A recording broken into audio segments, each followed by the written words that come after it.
இருக்கீங்களா? உங்களுக்கு நடிகர் தமிழக அரசியல்ல சினிமாவையும் அரசியலையும் பிரித்து பார்க்கவே முடியாதுங்க.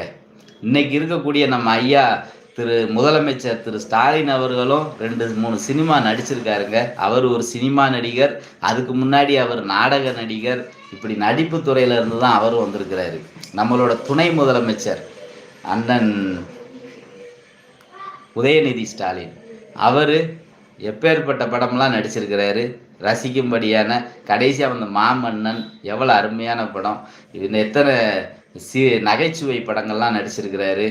அதெல்லாம் எல்லாருமே சினிமாவில் இருந்து வந்தவங்க. அப்படி பார்த்தா தமிழக அரசியலில் எல்லாத்தையும் வீட்டுக்கு அனுப்பிடணும். சினிமாவில் இருந்து யார் வரலையோ அவங்க மட்டும் வந்து அரசியல் பண்ணுங்கன்னா ஏராளமான சீட்டுங்க காலியாயிரும். ஆகையால் சினிமா அப்படின்னு நம்ம அரசியலை பிரித்து பார்க்க வேண்டாம்.